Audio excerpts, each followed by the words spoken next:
এশিয়ার বুকে একুন আগুন। বাংলাদেশ, শ্রীলঙ্কা, নেপালের পর এবার কি তবে ভারতের পালা?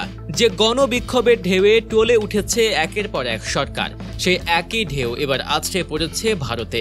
রাজপথে নেমে এসেছে হাজার হাজার ছাত্র জনতা, উত্তাল হয়ে উঠেছে বিভিন্ন রাজ্য। তাহলে কি প্রধানমন্ত্রী নরেন্দ্র মোদীর অপ্রতিরোধ্য ক্ষমতার ভিত নড়ে উঠছে? প্রতিবেশী দেশগুলোর সরকার পতনের পর এবার কি ভারতের দিকেই তাকিয়ে আছে বিশ্ব? কি ঘটতে চলেছে বিশ্বের সর্ববৃহৎ গণতন্ত্রে? সব রহস্যের জট খুলতে আজ আমরা ডুব দেব ভারতের উত্তাল রাজনীতির গভীরে। পুরোটা জানতে আমাদের সাথেই থাকুন। একই দৃশ্য, একই ক্ষোভের আগুন। গত বছর বাংলাদেশে জুলাই অভ্যুত্থানে পতন হয়েছে সরকারের। তার আগে অর্থনৈতিক সংকটে ডুবে গণরোষে ক্ষমতা ছাড়তে বাধ্য হয়েছে শ্রীলঙ্কার সরকার। আর সম্প্রতি নেপালেও ছাত্র জনতার তীব্র আন্দোলনে পদত্যাগ করেছেন প্রধানমন্ত্রী। ইতিহাসের এই পুনরাবৃত্তি কি এবার ঘটতে চলেছে ভারতে? হঠাৎ করেই উত্তাল হয়ে উঠেছে ভারত। বিহার থেকে আসাম, একের পর এক রাজ্যে ছড়িয়ে পড়ছে বিক্ষোভের লেলিহান শিখা। চাকরি প্রার্থীদের আন্দোলন, শিক্ষা খাতের নৈরাজ্য আর সরকারের একের পর এক বিতর্কিত সিদ্ধান্তের বিরুদ্ধে ফুঁসে উঠেছে সাধারণ মানুষ, বিশেষ করে তরুণ প্রজন্ম। ভারতের প্রধানমন্ত্রী নরেন্দ্র মোদী, যিনি শুধু দেশে নয় আন্তর্জাতিক রাজনীতিতেও এক প্রভাবশালী নাম, কিন্তু সাম্প্রতিক সময়ে তার সেই অটুট ভাবমূর্তিতে চিড় ধরেছে।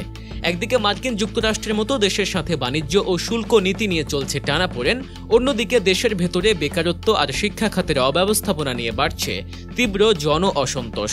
দর্শক, এরকমই সব চাঞ্চল্যকর ঘটনার ভেতরের খবর জানতে হলে এখনই সাবস্ক্রাইব করুন গল্প নিউজকে, কারণ আসল তথ্য এখনো বাকি। রাজনৈতিক বিশ্লেষকরা বলছেন, ভারতের এই আন্দোলনকে আর ছোট করে দেখার সুযোগ নেই। এটি এখন আর শুধু কয়েকটি দাবির বিচ্ছিন্ন বিক্ষোভ নয়, বরং ধীরে ধীরে এটি মোদী সরকার বিরোধী এক বৃহত্তর আন্দোলনে রূপ নিচ্ছে। ঠিক যেমনটা আমরা দেখেছি বাংলাদেশ, নেপাল আর শ্রীলঙ্কায়। সেখানেও শুরুটা হয়েছিল সাধারণ ছাত্র জনতার হাত ধরেই।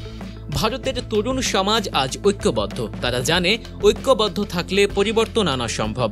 মোদী সরকার কি এই গণরোষ সামাল দিতে পারবে, নাকি প্রতিবেশীদের মতো তারও বিদায় ঘণ্টা বেজে গিয়েছে? এই আন্দোলন নিয়ে আপনার কি মতামত? ভারতের ভবিষ্যৎ কোন দিকে মোড় নিচ্ছে বলে আপনি মনে করেন? আপনার ভাবনাগুলো জানান আমাদের কমেন্ট বক্সে। এই ঘটনার প্রতিটি আপডেট আমরা আপনাদের কাছে পৌঁছে দেব, তাই আমাদের সাথে থাকতে ভুলবেন না। ভিডিওটি ভালো লাগলে লাইক ও শেয়ার করুন এবং সত্যের সন্ধানে গল্প নিউজ চ্যানেলটিকে সাবস্ক্রাইব করে বেল আইকনটি অবশ্যই প্রেস করে দিন। দেখা হচ্ছে পরের ভিডিওতে নতুন কোনো রহস্যের সন্ধানে।